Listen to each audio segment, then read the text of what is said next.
Well, good morning. Great to have everybody here on time for a press conference.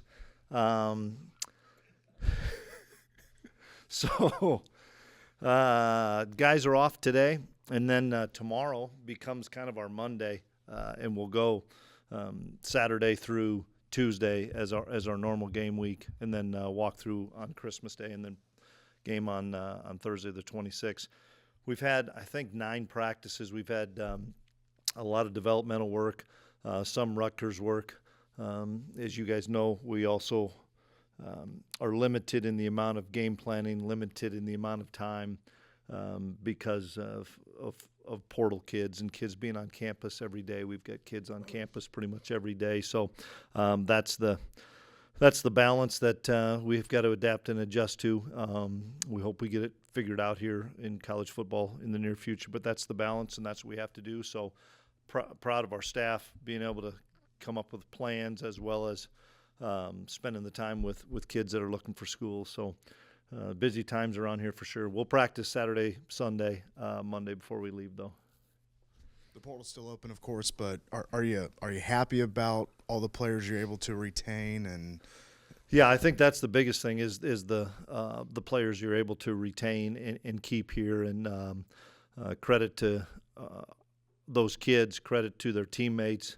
I told them after Iowa State that we have a really good bunch of talented players here, and if you stay, I think we can do collectively some special things. And the core of our best players returned. I know that those kids are still getting contacted too. I mean, it is what it is, guys. It's not tampering. Their agents or contacting people, or that's kind of what goes on when people talk about is it tampering or not. It's if you have this number, will you get in the portal? I mean, that's where we're at right now in this business, which is unfortunate, but excited that those core guys have stuck together as a team, and we're excited. We're going to play a lot of young kids on the 26th, but we've got a lot of returning veterans that have played a lot of football that are going to play on the 26th. So we're excited. It's going to be a big challenge.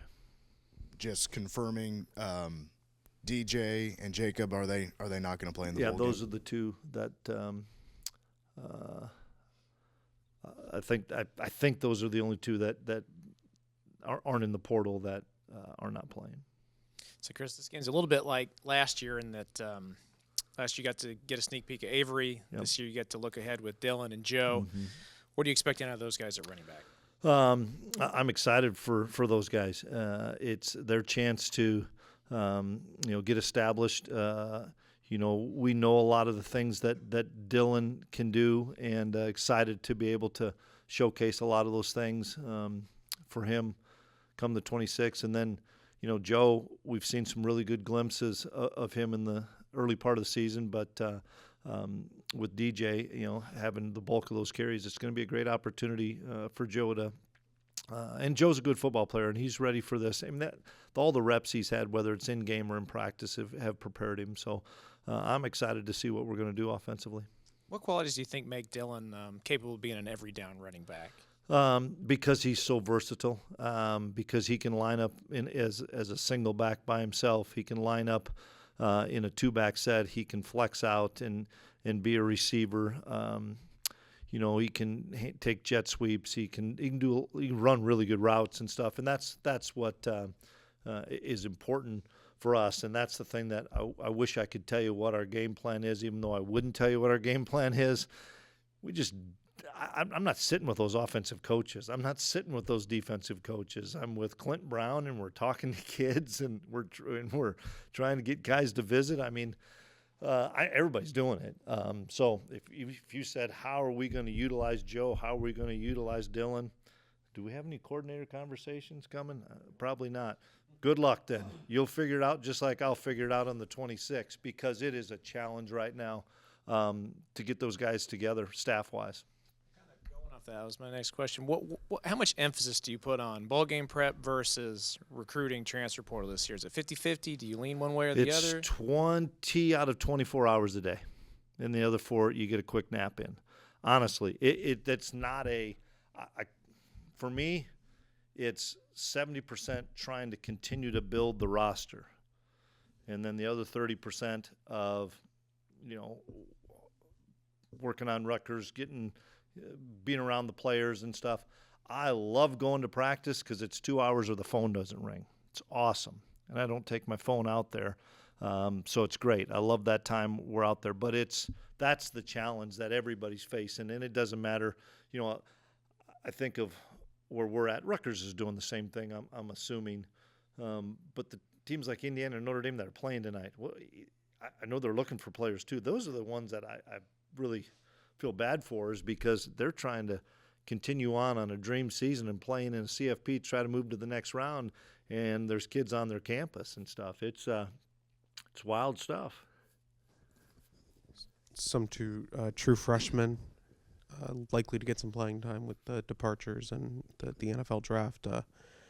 Specifically, Zayshawn Rich and Jaquez Bradley Demps, who I think may see some more playing time. What have you seen out of them, and do you want to see them get a little bit more playing time? I can't tell you what their roles will be because of the previous conversation we've had, but it's been fun to watch those kids the last 9 practices. You look at those two, and as well as a bunch of other younger players, continue to get reps and grow, battle against each other, and play K-State versus K-State and not worry about what's the game plan prep and stuff. That's been the most fun stuff, is for us to just, after we do a little bit of Rutgers prep and we pause it and say, all right, young guys or developmental guys, let's just go K-State, we'll go choice downs, we'll go red zone, we'll go third down. It's just been fun watching all those guys compete, and I don't know where they're at in the game plan part of it, but excited about them in their future.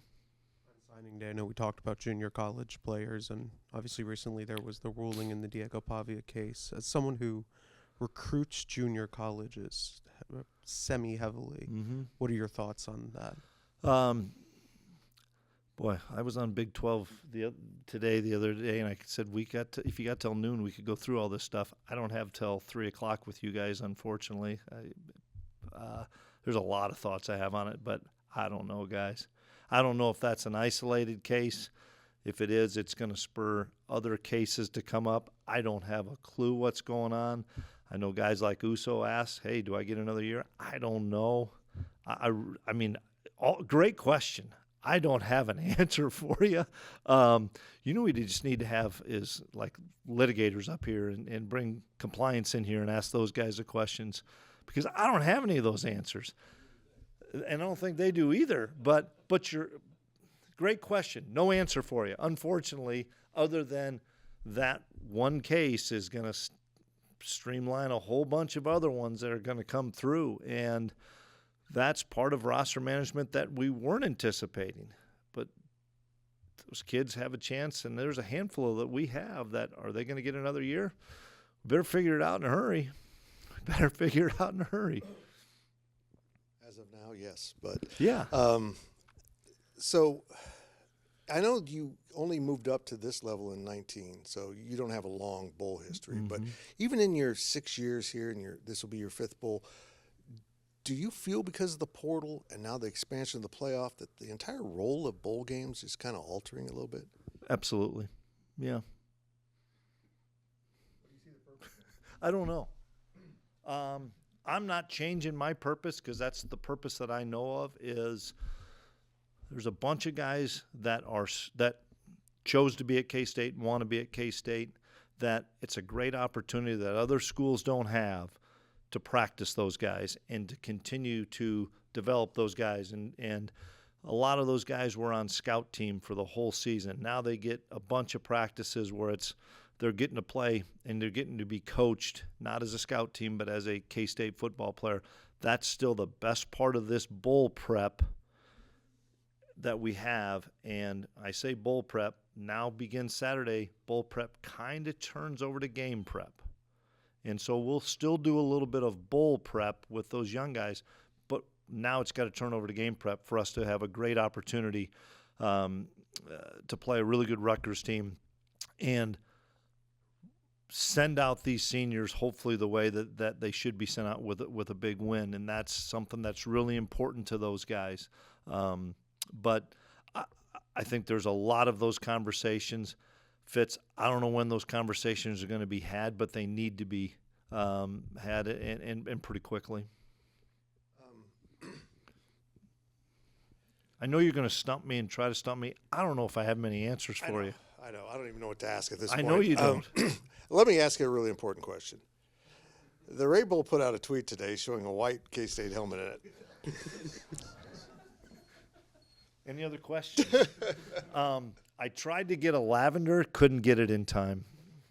And I had one ready for you. Important questions. Okay, I had one ready for you, but no. Talked to just a couple of the older guys that are going to play their last game, and asked them their opinion on it. I know you've got more opinions that I want to know about it, that I care to know about it. But it was then I had the idea, went to a few of those older guys and said, let's do this. And so what are we wearing? Okay, white helmets. Are you the visiting team? No, we are the home team. So we're wearing white helmets and white pants with our purple jerseys. Okay, well, that's it for the press conference. Thanks for coming. I was going to say that I knew we'd get something on the portal, and then Kenny said, you're probably going to get something on uniforms. And then when I didn't see you in here when this press conference started at 11, I thought, good, I'm off the hook. And then I waited till 11:02, and here you rolled in, and I knew that was on the – you were trying to think of a way to ask the question. But speaking of the portal, how much work do you have still? What still are you looking for? I'm not going to go into specific positions. I don't want to do that, but we still have work to do. We've got a lot of kids on campus today, a lot of kids on campus tomorrow, kids on campus Sunday, and then they have to be off campus. But we have, let's just say, a really full weekend of kids here, and then the bowl game, and then I think it starts back up. I know it starts back up, I think, from a quiet period January 1st through about the 11th or so, that you still could have kids on campus. Maybe the benefit that K-State has is we don't start school till later in January. So my anticipation is that we'll have potential kids on campus that first couple weeks of January that are still trying to figure it out.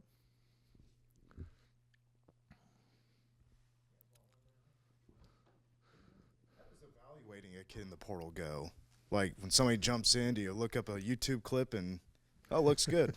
How's that? It's a lot more sophisticated than that, but there's a system that all the coaches have that you can pull up everybody's film, and you can pull up clips, you can pull up, pass catches, run blocks, you can pull up tackles, passes, defense, you can do everything. And then that's the thing, that it's a pretty quick evaluation. But it goes through a process, from scouting to position coach to coordinator to myself to the recruiting office to get them booked and stuff. That's why I'm telling you it's hard to get game plans continuing on, because there's a lot of time that we're being pulled away, which we have to be because of the landscape of college football, and we need to move this portal window, period. We all know it, because it doesn't match with the season's not over with yet. Wanted to ask you, with the depth chart that came out, there were a couple of I haven't seen it. a couple of guys that were on there at the end of the season that are still on the roster. Do you have some injuries or some guys that are going to be out? Or give me you've got a specific somewhere in there, because I don't know. I think Pastore and Colby McAllister were a couple. Both kids have had a surgery and are out, but will be back for whether it's spring ball or whatever the next thing on the calendar is. But they will, neither one, glad you brought that up, Arnie. Both Pastore and Colby will not play. A part of the program, still on the team, but we elected to have surgery with those guys so that we could get that process going. And also with do you anticipate signing fewer guys from the portal with the new 105 roster thing, or? Yeah, probably. I don't even know where we're at on that. But because we're trying to fill some specific needs, and once we fill those needs, we'll figure out where that number's at, because it's kind of a rolling number, and this is anticipating everything's going to go through on April 7th, 8th, 9th, whenever that is, and that's still kind of the thought, but I don't know. They may change their mind on it too. You've mentioned the window a few times, the portal window, and I think I probably know the answer to this question, but do you have sort of an ideal time of when that would start? Or I do, and a lot of us coaches do. They're just not really asking us. I wish we could have the coaches help decide this. We have such a small voice. We're the ones with boots on the ground. We're the ones that deal with this on a day-to-day basis, and they adjusted some of the portal stuff in August. I know not a lot of coaches were a part of that because we had fall camp going, and then it went to the D1 Council in October, and there's not coaches on that one. We just got to get coaches involved, and I'm not saying we should have the only say. I don't want to do that because I know that wouldn't go over well anyway. But coaches need to be a part of it, and we've got a great president of the AFCA in Craig Bull, and Craig needs to be in on way more of these things, and I know he's trying to be, and bring some of us that are on his board and some of us that have been in the profession for decades upon decades and have seen how it's changed. And it's changed a lot, and it continues to change. The game on the field is awesome. It's really good. I think it's healthy for the 60 minutes in between the lines.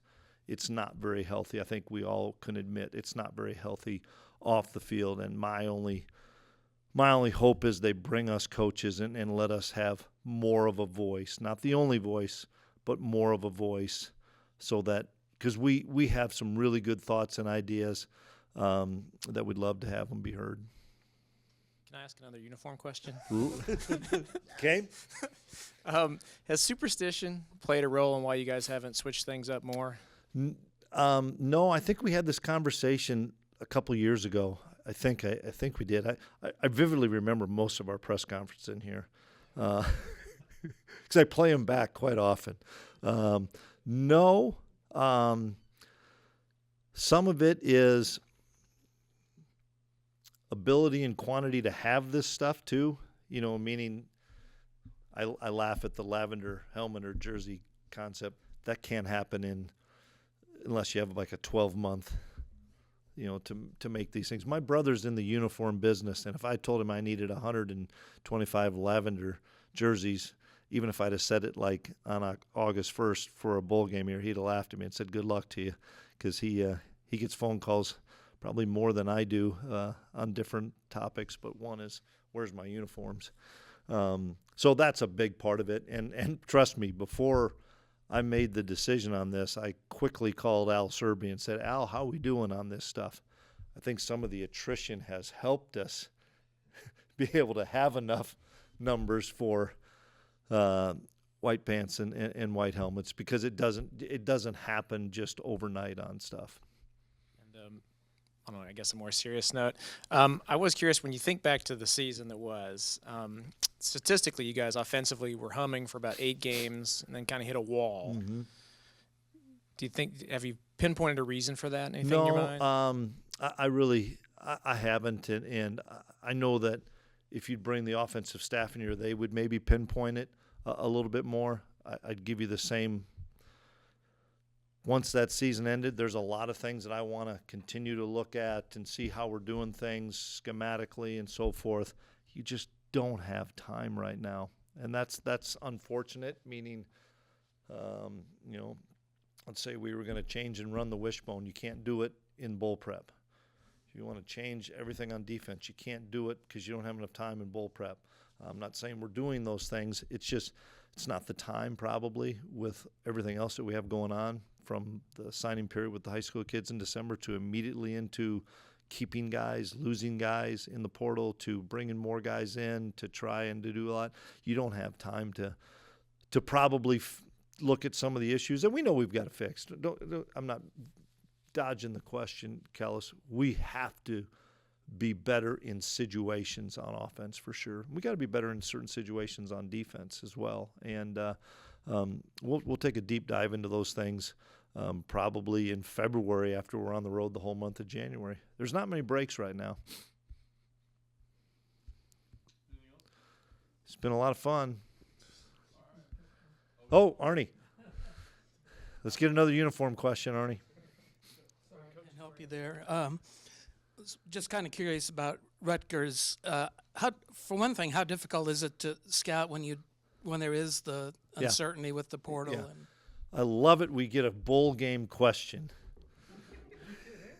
I know, exactly right. Greg Schaun is a phenomenal football coach. So much respect for him. I have not had the chance to meet him yet. I'm excited about that because of just the respect I have for him. They're going to be disciplined. They're going to be physical. They're not going to beat themselves. And I'm sure they're going through the same things of whether it's injuries, and I know they've had a boatload of injuries this year, to trying to play some young guys, to maybe a kid deciding if he's going into the NFL. I don't know where they're at on those situations. That makes it a little bit more difficult prep.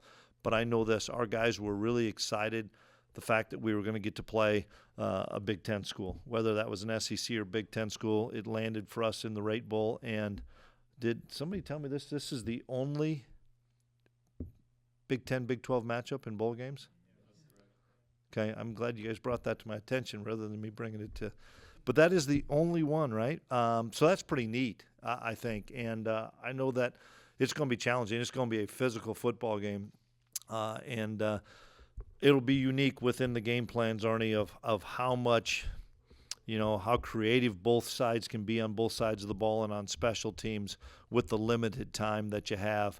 And I think it's going to be a pretty much a fundamental game and who can get off blocks and who can make guys miss and who can tackle and all the fun things. But this will be a great test for us.